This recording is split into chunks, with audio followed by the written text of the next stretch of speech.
I arrived at the monastery as the desert swallowed the last light. The silence was absolute. And then in the dead of night I heard them, the bells. But no one was supposed to ring them. Some journeys demand more than courage. They demand surrender. And I didn't know it yet, but this place, this ancient fortress carved into the stone heart of the Sinai, would take everything I thought I understood about silence, about faith, and about the sounds that haunt us long after we've left. The road to St. Catherine's Monastery is not a road at all. It's a wound in the earth. A jagged trail that cuts through a landscape so barren, so merciless, that you begin to question whether anything can survive here. The air shimmers with heat during the day, turning the horizon into liquid mirage. Mountains rise like broken teeth from the sand, granite peaks the color of dried blood, shaped by millennia of wind and sun into something that looks less like nature and more like punishment. But I arrived at dusk when the desert trades its fire for ice. The temperature drops so fast you can feel it on your skin, like the world itself is exhaling. The heat bleeds out of the rocks, and within an hour the cold moves in. Sure. Biting. The kind of cold that finds its way through layers of clothing and settles deep in your bones. The monastery sits at the foot of Mount Sinai, surrounded by mountains that look older than memory. Walls of granite the color of dried blood. Fortifications built in the 6th century by Emperor Justinian, designed not just to protect monks from raiders, but to hold something sacred inside. Something that had been burning since Moses stood barefoot before a bush that refused to be consumed. I'd read about this place before I came. Every traveler has. It's one of the oldest continuously operating monasteries in the world. A UNESCO World Heritage Site. Home to one of the most important collections of religious manuscripts outside the Vatican. But reading about it and standing before it are two different things. Because when you're here, when you're standing at those gates with the desert at your back and the mountains pressing down on you, you realize this place was never meant to be comfortable. It was built for something else. For confrontation. For isolation. For whatever happens to a soul when it's stripped of everything familiar and left alone with itself. I knocked on the gate. No answer. I knocked again. The sound echoed against the stone, then died. For a moment I thought no one would come. That I'd be left standing there as the darkness closed in around me. But then I heard footsteps. Slow. Deliberate. The sound of someone who has all the time in the world. A small wooden door within the larger gate creaked open. A monk stood there, his face lined with decades of sun and solitude. His beard was long and white, his eyes deep-set and unreadable. He said nothing, just gestured for me to follow. Inside, the monastery felt like stepping into a tomb. The corridors were narrow, the ceilings low, the walls thick enough to muffle any sound from the outside world. Icons stared down at me from every corner. Saints with hollow eyes, their faces painted in gold and shadow. The smell of incense lingered in the air, old and heavy, like the breath of something long dead but still watching. The monk led me through a labyrinth of passages. We passed the basilica, a massive structure with walls covered in ancient frescoes and a ceiling lost in darkness. We passed the chapel of the burning bush, where pilgrims removed their shoes before entering, just as Moses did. We passed rooms I couldn't see into, their doors closed, their secrets kept. Finally, we reached the guest house. The monk opened a door and stepped aside. The room was sparse. A stone cell with a single bed, a wooden chair, and a window no bigger than my hand. No heat. No light except for a candle the monk left on the sill. The walls were bare stone, cold to the touch. The floor was the same. Everything about the room spoke of function, not comfort. This was not a place to relax. It was a place to endure. The monk spoke only once before he left. His voice was low, almost a whisper, but it carried weight. Dinner is at 6. Prayer is at midnight. Do not wander. I nodded. He disappeared into the shadows. I was the only guest. I stood there for a moment, listening to the silence. It was different from any silence I'd known before. Not the absence of sound, but a presence. A weight that pressed against your ears until you heard things that weren't there. The creak of old stone settling. The whisper of wind through cracks in the wall. Your own heartbeat, loud and insistent, reminding you that you are still alive in a place that feels like death. I set my bag down and sat on the edge of the bed. The mattress was thin, the blanket threadbare. I could feel the cold radiating up from the stone floor. Outside the window, the last light was fading from the sky. The mountains were turning black, silhouettes against a deepening blue. Stars were beginning to appear, more stars than I'd ever seen, scattered across the sky like salt on a dark table. I thought about why I'd come here, what I was looking for, and I realized I didn't have an answer. Not a good one anyway.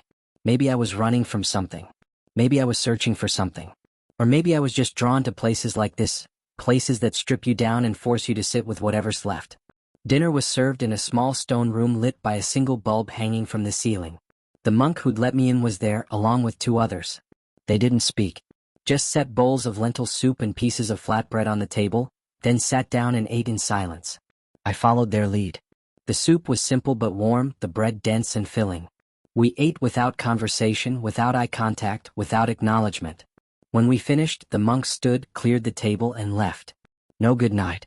No small talk. Just the sound of footsteps fading into the dark. I returned to my room. The cold had deepened. I wrapped myself in the blanket and tried to sleep, but sleep wouldn't come. The silence was too loud. My mind was too active. I lay there, staring at the ceiling, listening to nothing. And that's when the questions started. Why did I come here? What am I looking for? What do I think I'll find in this place? I didn't have answers. But the desert has a way of pulling answers out of you, whether you're ready or not. Around midnight, I gave up on sleep. I lit the candle and stepped into the corridor. The monastery was darker than before, lit only by the moon filtering through narrow windows.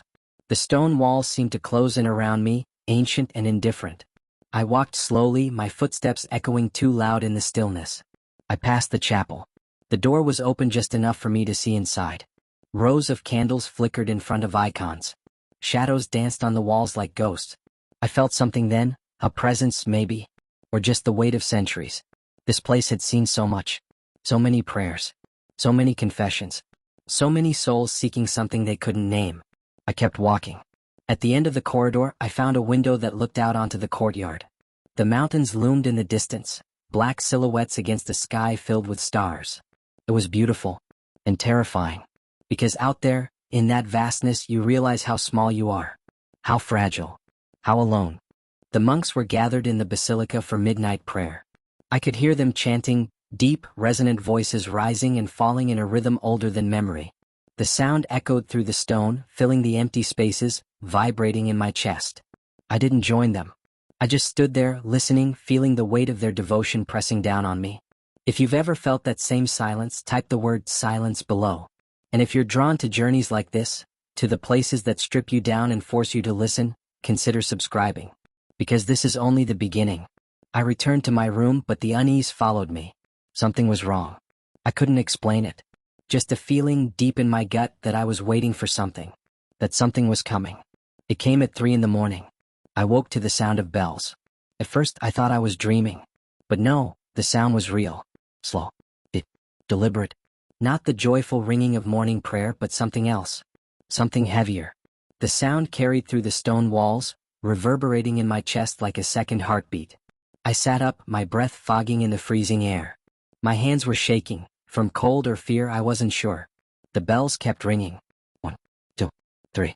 Long, mournful tolls that seemed to come from everywhere and nowhere at once. In Orthodox tradition, bells are not just instruments. They are voices. They call the faithful to prayer. They mark the hours. They announce births and deaths. But this sound, this wasn't a call.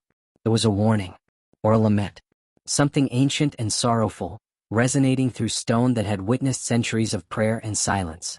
I stumbled to the window and looked out. The courtyard was empty. No monks. No movement. Just the mountains and the stars and the sound of those bells, echoing off the stone. And then, as suddenly as they started, they stopped. The silence that followed was worse than the sound. It felt like the world had stopped breathing. I stood there, frozen, listening to the pounding of my own heart. I wanted to scream. To run. To do anything but stand there in that silence. But I didn't move. I just stood there, staring into the darkness, waiting for something else to happen. Nothing did. I didn't sleep after that. I sat on the edge of the bed, wrapped in the blanket, watching the candle burn down to nothing. My mind raced. The monks didn't ring the bells at 3 in the morning. I knew that. Everyone knew that. Midnight prayer ended hours ago. The next service wasn't until dawn. So what did I hear? Was it the wind? Could wind move bells that heavy? I'd read about acoustic phenomena in ancient buildings, how air currents can create sounds that seem impossible. How stone and wood, expanding and contracting with temperature changes, can groan and whisper. But those bells, I heard them clearly. Distinct. Deliberate. Or was it something else? Something I couldn't explain? The questions circled in my head like vultures. And by the time the sun rose, I knew I had to ask. The monk I spoke to was old. Older than the others.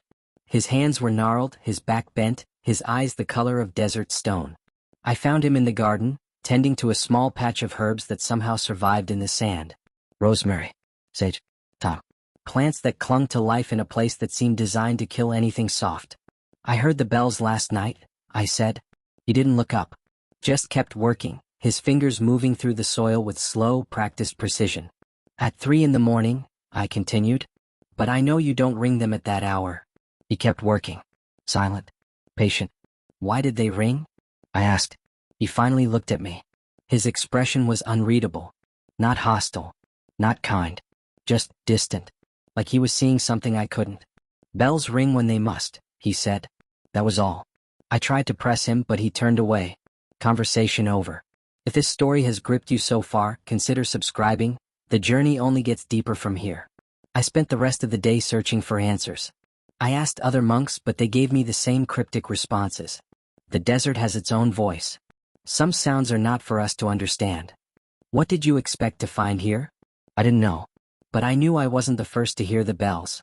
I overheard 2 travelers talking near the gate, a couple from France who had stayed the night before. They heard them too. At the same hour. The same slow, deliberate tolls. So it wasn't just me. But that didn't make it less unsettling. If anything, it made it worse. Because if others had heard it, that meant it was real. And if it was real, then what was it? I found an old Bedouin guide near the entrance to the monastery. He was waiting for tourists who wanted to climb Mount Sinai at dawn. His face was weathered, his hands strong, his eyes sharp. I asked him about the bells. He smiled, but it wasn't a comforting smile. Ah, you heard them. What are they? I asked. He shrugged. Some say the bells ring for the dead. Souls lost in the desert. Pilgrims who never made it home. Others say it's Saint Catherine herself, watching over those who seek her protection. And some say it's just the wind, playing tricks on tired minds. What do you think? He looked at me for a long moment, then back at the mountains. I think the desert doesn't give answers. It only asks questions. That night I didn't sleep at all. I sat by the window, staring out at the darkness, waiting for the bells to ring again. They didn't, but I could still hear them. In my head. In my bones. Like they'd become part of me. Before I left, I climbed Mount Sinai. It's a brutal ascent, steep, rocky, relentless. The path winds up through jagged stone, past chapels built by monks who carried every stone on their backs. The air gets thinner the higher you go. Your lungs burn. Your legs scream. But you keep climbing. Because that's what you do in places like this. You push through the pain, hoping to find something on the other side. The path is ancient, worn smooth by centuries of pilgrims. Some climbed it barefoot as penance. Some climbed it weeping, seeking forgiveness. Some climbed it in silence, seeking God. I climbed it seeking something I couldn't name. At the summit, I stood on the edge of the world. Below me, the desert stretched out in every direction, endless and indifferent. The sun was rising, painting the sky in shades of blood and gold. It was the kind of beauty that makes you feel both alive and insignificant at the same time. I thought about the bells, about the silence, about what I'd come here looking for, and I realized something. I hadn't come here to find peace. I'd come here to confront something inside myself. Something I'd been carrying for too long. Fear, doubt, guilt, regret. I don't know. But whatever it was, the monastery had forced me to face it. The bells weren't a mystery to be solved. They were a mirror. A reminder that some things can't be explained. Some things can only be felt. And maybe that's enough. I stayed at the summit for an hour, maybe more. The wind was cold, cutting through my jacket, but I didn't move. I just stood there, looking out at the vastness, feeling small and ancient at the same time. Then I descended.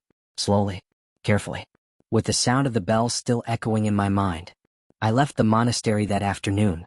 The same monk who let me in walked me to the gate. He still didn't speak. Just nodded once, then closed the door behind me. I walked back into the desert. Back into the noise of the world. Cars. Voices. The hum of civilization. But even there, surrounded by sound, I could still hear them. The bells. Faint. Distant. But unmistakable. I'm back in the city now. Far from the desert.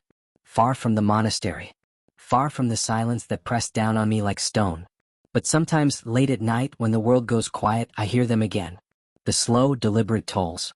And I close my eyes and remember the cold. The dark. The mountains. The questions I never got answers to. Because some places never let you leave. Not really. They stay with you. in your bones, in your dreams, in the sounds that haunt you when the world goes quiet. And maybe that's the point. Maybe the desert doesn't give you answers. It gives you something else. Something deeper. Something you carry with you forever. I think about the Bedouin guide's words. About how the desert only asks questions. And I realize he was right. I came to the monastery with questions. I left with more. But somewhere in that exchange, in the silence, in the cold, in the sound of those bells, something shifted. Not an answer, but a kind of acceptance. An understanding that not everything needs to be explained. That some mysteries are meant to remain mysteries. That some sounds are meant to echo forever. So what do you think? Would you take that journey knowing what I know now? Would you sleep in that stone cell, listening to the silence press down on you? Would you climb that mountain searching for something you can't name? Share your thoughts below, and if this story moved you, subscribe to join me on the next one. Until then, stay curious, stay brave, and never stop seeking the truth.